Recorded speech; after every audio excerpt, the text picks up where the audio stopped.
Let me just say that autopilot timeout really sucks. It's the third time I've ever been put on it in my year and a half of Tesla ownership.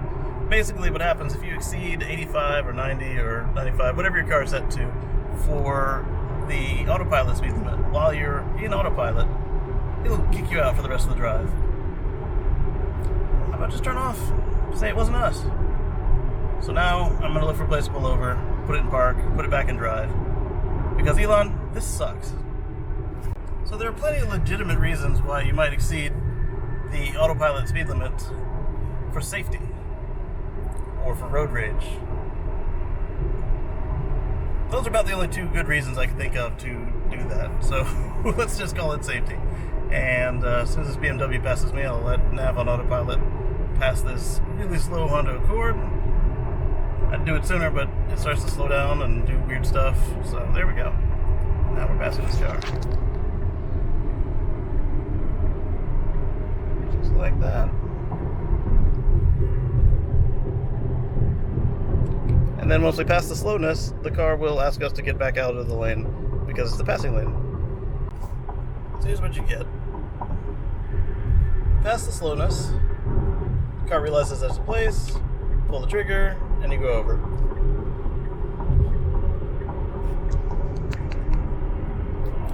So here's what happens, for real.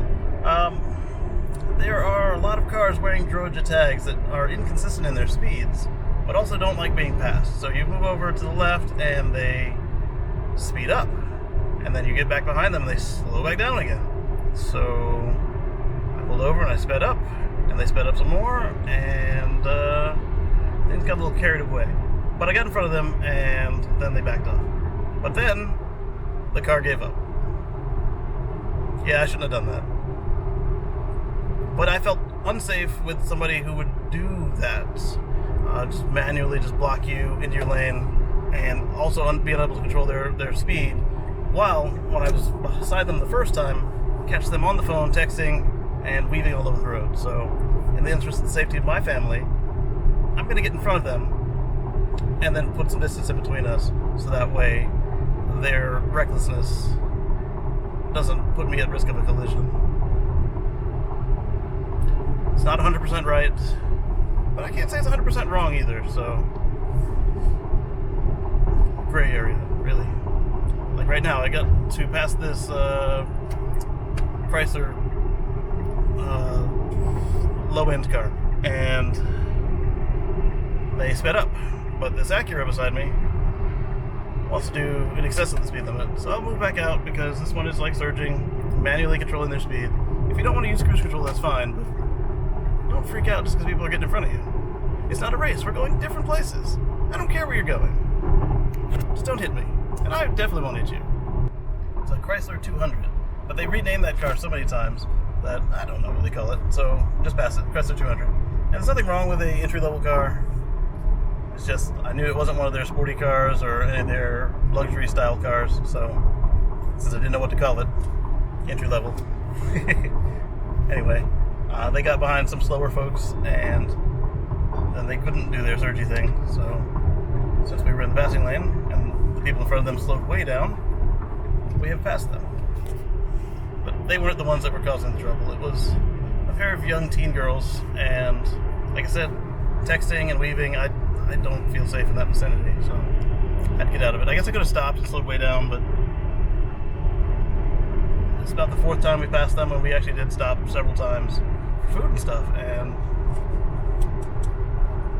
apparently they're going our way, and they're so inconsistent with their speed that I don't know. Probably gonna edit this all out, but it'll be fun. Alright, so the best answer, or better answer at least, is just call and report their tag to the police. Tell them which way you're going, tell them what they're doing, and that works. What ended up actually putting distance between us and the girls was when we pulled off the highway, we were going to get right back on it, but there were a pair of policemen sitting there, and it was one of the ones where they painted it so you couldn't go straight across the highway back onto the interstate. So we had to go and make a right-hander, pull a U-ey, and turn back around.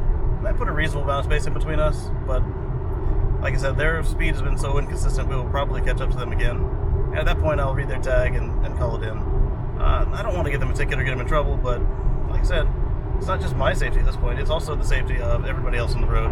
And if she can't stay off the phone, and in Georgia there's like all these billboards that say, hey, don't hold your phone in the car. And so they can get her on that.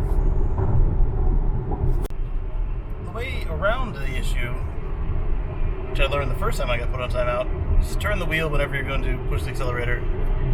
Normally, I turn the wheel and get out of the lane, so that automatically cancels autopilot.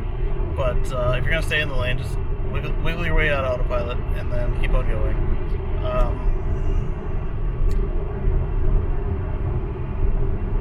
Some places the speed limit's like 85, 90. Well, there's a small stretch of road, I think, that still has unlimited speed limit. But that would be, what, Minnesota? No, not Minnesota. Montana. Yes. But say someplace in Texas where the speed limit's already 85. So if you want to manually pass somebody at that point, whoops, you're out of autopilot and in jail.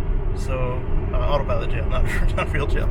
So, if you're in that stretch of Texas and you want to pass somebody, just crank the wheel a little bit to get kicked out of autopilot, pass, make your maneuver, whatever it is, get back, and turn autopilot back on.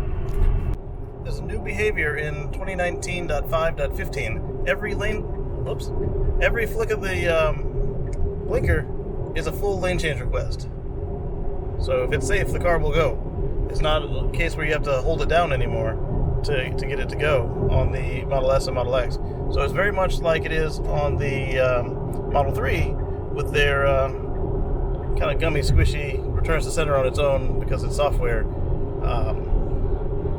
turn signal. So this is hardware that I got in September of 2018.